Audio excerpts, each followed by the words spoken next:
નમસ્કાર મિત્રો, હું છું સંજય દેસાઈ અને આપ જોઈ રહ્યા છો લલકાર ન્યૂઝ।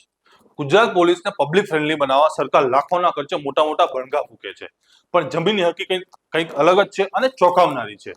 ભાવનગરના મહુવા તાલુકાના મોટા કુંટવા ગામે પોલીસના ખાખી પાવાનો એક વરવો ચહેરો સામે આવ્યો છે। શું હવે રસ્તા પર પશુ આડું ઉતરે તો નાગરિકોને માર ખાવાનો, કે પછી આ ખાખીનો નશો અધિકારીઓના માથા પર ચડી બોલી રહ્યો છે? તો ઘટના છે મહુવાના મોટા કુંટવાડા ગામની, જ્યાં પશુ ચરાવવા નીકળેલા એક સામાન્ય પશુપાલક ભાવેશ રાખજીભાઈ ચૌલા પર પોલીસ કાળ બનીને તૂટી પડી હોવાનો ગંભીર આક્ષેપ થયા છે। આરોપ છે કે મોટા કુંટવાડાના પીએસઆઈ યાદવ, પોલીસ અધિકારી જાડેજા અને અન્ય એક શખ્સે મળીને આ ગોવાને ઢોળમાર માર્યો છે। ગુનો માત્ર એટલો જ હતો કે પોલીસ અધિકારીની ગાડી નીકળી ત્યારે એક ભેંસ રસ્તામાં આડી ઉતરી હતી। શું આટલી અમથી વાતમાં કોઈ લોહી લુહાણ કરી નાખવા અને કાયદાનું પાલન છે? એક તરફ પશુપાલક હોસ્પિટલમાં જીવન મરણ વચ્ચે ઝોલા ખાઈ રહ્યો છે, તો બીજી તરફ જાણવા મળી રહ્યું છે કે અધિકારી પણ ઝપાઝપીનું બહાનું ધરી હોસ્પિટલમાં દાખલ થઈ ગયા છે। શું આ પોતાની જાતને નામ ભાવેશ રાઘવભાઈ ચોસલા, ગામ મોટા કુટવડા, તાલુકો મહુવા, જિલ્લો ભાવનગર। આજ તારીખ કેટલી છે ભાઈ?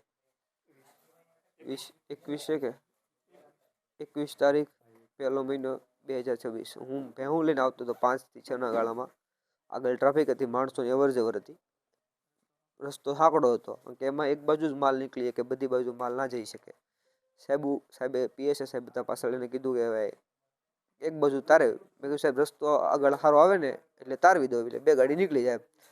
તો એ ગાડીમાંથી ઉતર્યા ને સીધી ગાડી મીડા બોલવા, અને જેમ મન ફાવે એમ ગાડી બોલવા મીડા, સીધા મારી પાસે આવીને મારો કાટલો પકડ્યો અને ઢીકા પાટા જેવું શરૂ કર્યું। એમાં કાંઈક એને એ ઢીકા પાટું માર્યું મને, પછી એમ વાતચીતમાં મેં આમ હાથ બાથ આડો કર્યો છે, એને મારવાનું ચાલુ રાખ્યું મને। પછી એ બાબતે હા બસાવ કરતો હતો મારો, બીજું કઈ નતું થયું। પછી એમાં બસ એને મને મારવાનું ચાલુ રાખ્યું, એમાં એ થોડુંક એને વાગ્યું, થોડુંક મને વાગ્યું। એ લોકોએ મને માથાના ભાગમાં માર્યા હશે લગભગ 12 થી 13 ધોકા। બડો હતો મારા હાથમાં, મારો બડો લઈ લીધો ને મને માર્યો, હાથમાં માર્યો, અહીંયા હાથ દુખે છે, આ પગ દુખે છે, એક વાહના ભાગમાં માર્યા છે 12-13, પછી માથામાંથી આ 2 જીવ હાલત હતી। છેલ્લે અમુક સમયમાં 7-8 ધોકા માથામાં વાગ્યા, એટલે મને બધું આમ દેખાતું બંધ થઈ ગયું થોડાક ટાઈમ માટે। છતાં મારવાનું ચાલુ બંધ થઈ ગયું હતું બધું, આમ જાણે કે બધું આમ આંખું બધી બ્લર થઈ ગઈ હતી। માણસો બધા ઘણા હતા આજુબાજુમાં, એ લોકોએ મને નથી માર્યો। પછી અંતમાં હજી એક સાહેબ આવ્યા, એને પાસે લોખંડનો પેપ હતો અને એને મને લોખંડનો પેપ હોય તે માર્યો। પીળો ટી શર્ટ પહેર્યું હતું કે શર્ટ પહેર્યો હતો, માથાના ભાગમાં માર્યો હતો।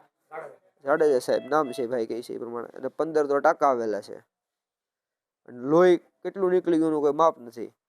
હું કહું છું બેભાન થઈ ગયો હતો, અહીં દવાખાને આવ્યો હતી, સ્થિતિમાં બેભાન જેવી સ્થિતિ હતી। ઇન્જેક્શન માર્યું હતું, કાંઈક હોશ આવ્યો હતો ને એ મને દેખાતું હતું। હા, મારી નાખવાની ધમકી આવી હતી નહીં। એ સાહેબ એવું હોય તે બોલ્યા કે ભરવાડોને હેનો પાવર છે, શું છે ભરવાડોને, બળ હેનું છે તને? એ કે હું જોઈ લે, તને એ કે મારી નાખીને તું એ કે જીવતો નહીં રહે, તારું સરઘસ કાઢીને બંદૂકની ગોળી મારી દો એમ કીધું। અને એ એમ કહે કે ભરવાડોને મારી નાખું, એટલે ભરવાડો હારે શું કહે પર્સનલી દુશ્મની છે? સમાજ લેવલે કઈ પ્રોબ્લેમ હોય તો બોલો, ખરાબ કર્યું છે એનું કઈ નડે છે કે ભરવાડ સમાજ? હું તો શાંતિથી બેવું લઈને જતો હતો, કાંઈ તકલીફ હોય બીજા માથે થોડી દાશ કાઢી નખાય। હા એમ કાયદો થોડો હાથમાં લેવાય, સીધું મારવા જ મળવાનું, ગાળ્યું મળી બોલવાની। આપણે એવું ક્યાં એને કોઈ હક આપે છે કે સીધું કાયદાનું? હા, મારી નાખવાની નથી જ માર્યો, માથામાં લગભગ 7 થી 8 ધોકા તો માર્યા જશે કમસે કમ। 7-8 ધોકા સુધી તો મને યાદ હતું, પછી જ મારું આમ બેભાન જેવું છું। પેપ તો મારો લોખંડનો પેપ માર્યો। સવાલ એ થાય છે કે શું પોલીસ અધિકારીઓ હવે સામાન્ય જનતા પર પોતાનો રોપ જડવા માટે જ રહી ગયા છે?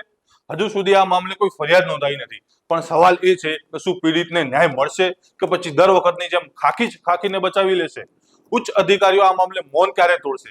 જવાબ તો આપવો જ પડશે સાહેબ। ત્યારે તમારું શું કહેવું છે આ વિશે તમને કોમેન્ટ બોક્સમાં જરૂરથી જણાવજો, અને અમારી ચેનલ લલકાર ન્યૂઝને લાઈક, શેર અને સબસ્ક્રાઇબ કરવાનું ભૂલતા નહીં મિત્રો।